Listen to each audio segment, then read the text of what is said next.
श्री जी channel में आप सभी श्रोताओं और सखियों का हार्दिक अभिनंदन है। जय श्री राम। आगे चलते हैं। कल हमने जाना था कि सीता मैया अपनी सखियों के साथ आती हैं। सभी राजा धनुष को उठाने की कोशिश करते हैं, लेकिन किटकिटाकर वापस अपनी जगह पर बैठ जाते हैं, क्योंकि उनसे धनुष उठता ही नहीं है। तोड़ना तो बहुत दूर की बात है। तब राजा जनक को बहुत अफसोस होता है। वो अपने आप को कोसने लगते हैं कि मैंने वैसे ही ये प्रण ले लिया, अब जानकी जी को कुंवारे ही रहना पड़ेगा। आगे चलते हैं।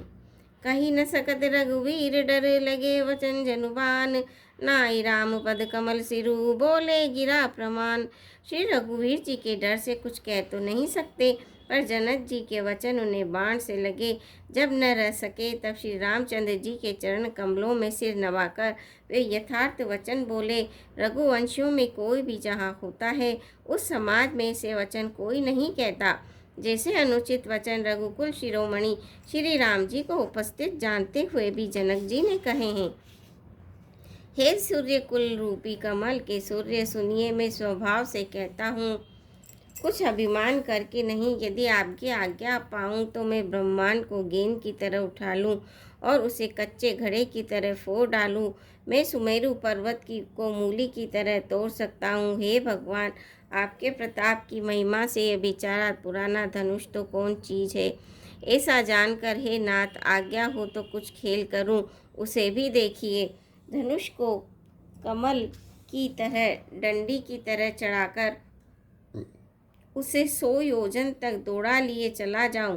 हे नाथ, आपके प्रताप के बल से धनुष को कुकुर मुत्ते बरसाती छत्ते की तरह तोड़ दूं। यदि ऐसा न करूं तो प्रभु के चरणों की शपथ है, फिर मैं धनुष और तरकस को कभी हाथ में न लूँगा। जो ही लक्ष्मण जी क्रोध भरे वचन बोले कि पृथ्वी डगमगा उठी और दिशाओं के हाथी कांप गए। सभी लोग और सब राजा डर गए। सीता जी के हृदय में हर्ष हुआ और जनक जी सकुचा गए। गुरु विश्वामित्र जी, श्री रघुनाथ जी और सब मुनि मन में प्रसन्न हुए और बार बार पुलकित होने लगे। श्री रामचंद्र जी ने इशारे से लक्ष्मण को मना किया और प्रेम सहित अपने पास बिठा लिया। विश्वामित्र जी शुभ समय जानकर अत्यंत प्रेम भरी वाणी से बोले, हे राम उठो, शिव जी का धनुष तोड़ो और हे तात, जनक का संताप मिटाओ। गुरु के वचन सुनकर श्री राम जी ने चरणों में सिर नवाया। उनके मन में न हर्ष हुआ न विषाद, और वे अपनी एड़ खड़े होने की शान से जवान सिंह को भी लजाते हुए सहज स्वभाव से ही उठ खड़े हुए। मंच रूपी उदयाचल पर रघुनाथ जी रूपी बाल सूर्य के उदय होते ही सब संत रूपी कमल खिल उठे और नेत्र रूपी भोरे हर्षित हो गए। राजाओं की आशा रूपी रातें नष्ट हो गई। उनके वचन रूपी तारों के समूह का चमकना बंद हो गया, अर्थात वे मौन हो गए। अभिमानी राजा रूपी कुमुद संकुचित हो गए और कपटी राजा रूपी उल्लू छिप गए। मुनि और देवता रूपी चकवे शोक रहित हो गए। वे फूल बरसाकर अपनी सेवा प्रकट कर रहे हैं। प्रेम सहित गुरु के चरणों की वंदना करके श्री रामचंद्र जी ने मुनियों से आज्ञा मांगी। समस्त जगत के स्वामी श्री राम जी सुंदर मत वाले श्रेष्ठ हाथी की सी चाल से स्वाभाविक ही चले। श्री रामचंद्र जी के चलते ही नगर भर के सब स्त्री पुरुष सुखी हो गए और उनके शरीर रोमांच से भर गए। उन्होंने पितर और देवताओं की वंदना करके अपने पुण्यों का स्मरण किया। यदि हमारे पुण्यों का कुछ भी प्रभाव हो तो हे गणेश गोसाई, रामचंद्र जी शिव जी के धनुष को कमल की डंडी की भांति तोड़ डाले।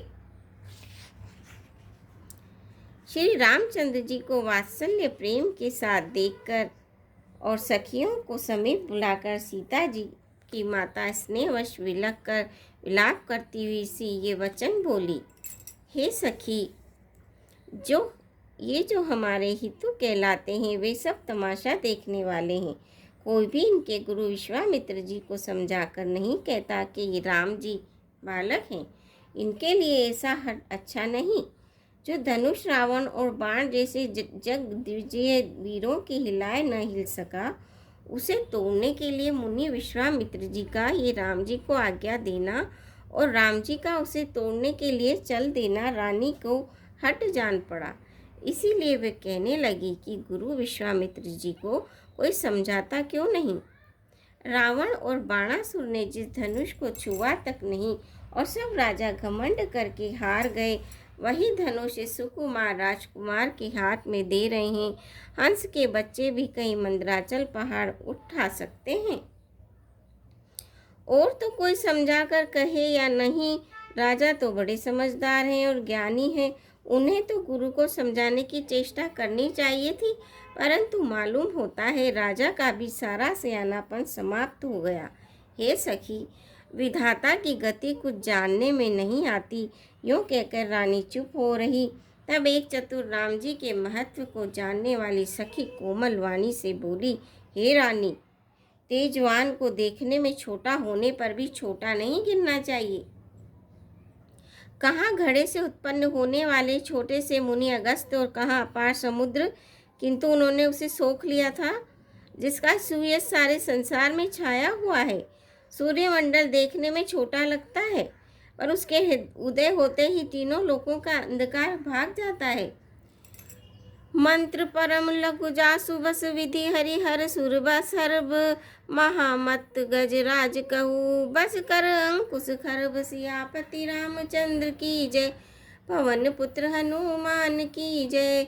मंगल भवनीय मंगल हारी दबौ सुदशरथ अजर बिहारी दीन दयाल विरत संभारी हरौ नाथ मम संकट भारी। श्रोताओं, आज के लिए बस इतना ही। कल आपसे फिर भेंट होगी।